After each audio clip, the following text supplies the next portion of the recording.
This is our presentation on Bioswales by Jamie, Layton, and Yvette.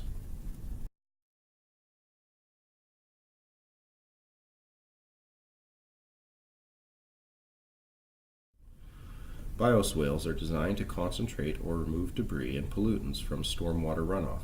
They have swaled drainage with sloped or vertical sides and are filled with vegetation and potentially engineered soil mix. Bioswales can include multiple layers such as mulch, engineered bioswale mix, and a gravel base. Layers vary depending on design.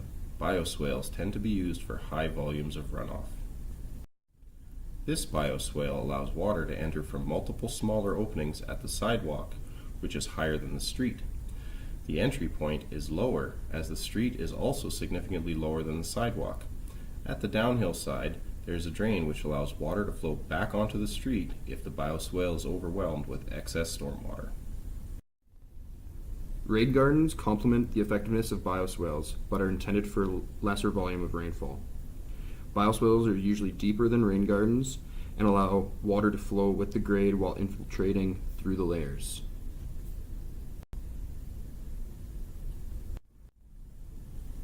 A bioswale and rain garden plan can be achieved by using soils that can easily slow down, infiltrate, and retain water.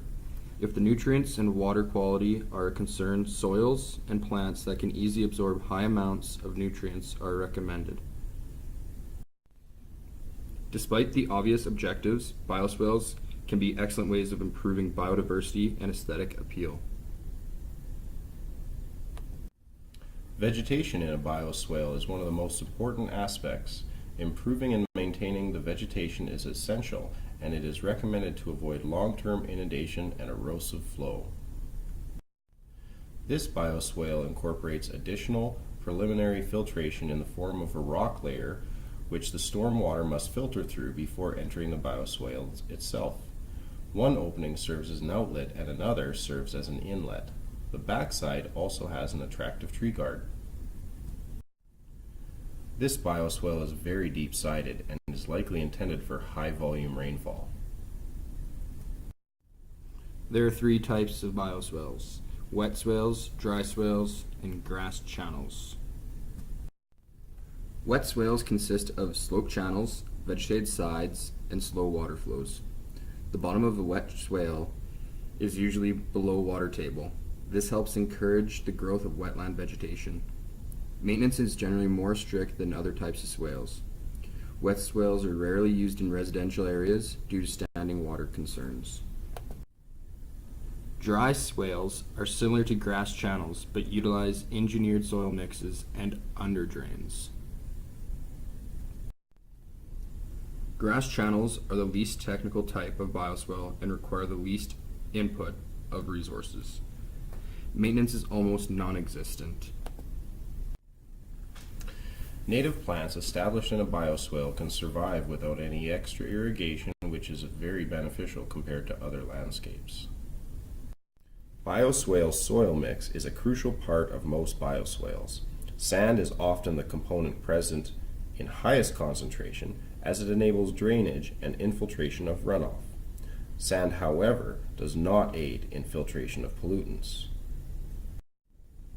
Compost performs better higher up in the soil mix. At lower levels, it can create anaerobic conditions in the root zone and increase settling as it decomposes. It can also decrease porosity in high concentrations. Excessive levels of compost potentially risks adding nitrogen and phosphorus to runoff.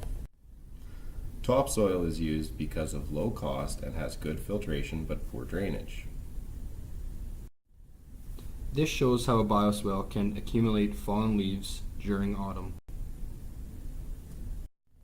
Removal of debris, garbage, and sediment is a regular occurrence, often taking place in spring and in fall.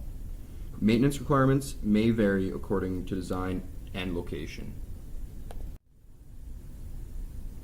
As you can see from our presentation, local conditions and requirements dictate design and best practices management.